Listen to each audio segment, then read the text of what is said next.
मैं उन तमाम बिलखुसूस वज़ीर आज़म हिंद मोदी जी, अमित शाह साहब और ये बाकी जो इनके हैं, उनसे गुजारिश करना चाहता हूँ आप तवारीख का मुताला करें। मैं मोदी जी को करा, शिव जी से अपने अंदरून को अब और अपनी इस पार्टी इन पार्लियामेंटेरियन को कहा अपने अंदरून को एनलाइट कीजिए, उसको मुनव्वर कीजिए, अपने बातिन को मुनव्वर कीजिए। आपके राम जी ने ये तालीमात नहीं दी हैं कि आप राम मंदिर बना के राम जी को खुश नहीं कर सकते हैं। आप बाबरी मस्जिद में पूजा इबादत करने वालों की को उनकी तकद्दुस भी बहाल करके राम जी ने कहा उनकी भी इज्जत करो। मुसलमान कभी दहशतगर्द ना हो सकता है, ना था ना है। हाल ही में पार्लियामेंट में एक वक्फ तरमीमी बिल इंट्रोड्यूस हुई है और उसको जॉइंट पार्लियामेंट्री कमेटी को दिया गया है ताकि वो राय जाने। वक्फ तरमीमी बिल एक्ट जो जो इंट्रोड्यूस हुई पार्लियामेंट में, ये हिंदुस्तान की जमहूरियत और सेकुलर और सोशलिस्टिक आइन के खिलाफ एक बिल इंट्रोड्यूस गई है। इसमें मुसलमानों के वक्फ जायदाद पे जबरन एक गैर आइनी और गैर जमहूरी तरीके से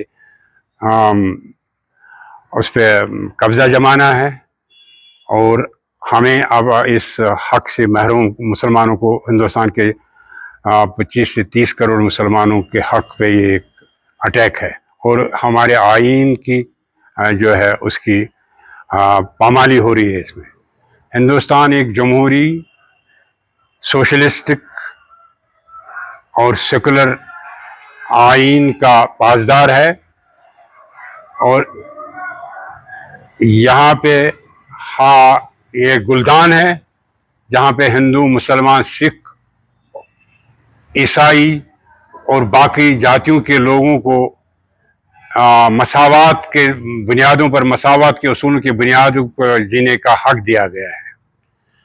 लेकिन मौजूदा वज़ीर आज़म और उसकी जमात जो पार्लियामेंट में है, मैं तमाम उन पार्लियामेंटेरियन से गुजारिश कर रहा हूँ कि वो नफ़रत की सियासत को छोड़ के हिंदुस्तान को जोड़ने की कोशिश करें।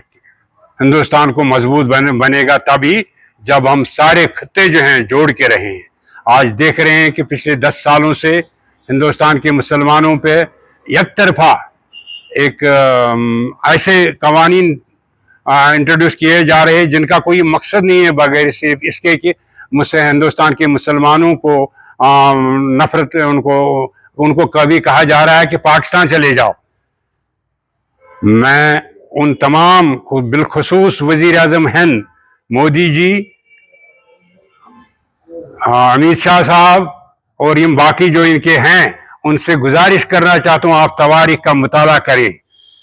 18वीं सदी में आप देखें कि ईस्ट इंडिया कंपनी को टीपू सुल्तान ने की शहादत ने यहां से निकाला।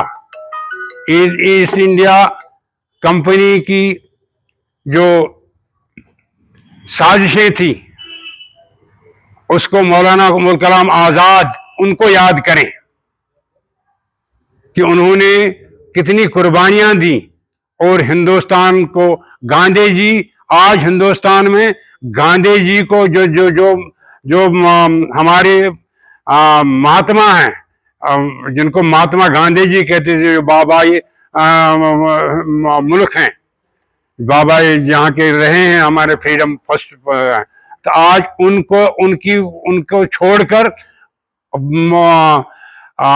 उस दहशतगर्द, जिस दहशतगर्द ने महात्मा गांधी जी को गोली मारकर शहीद किया,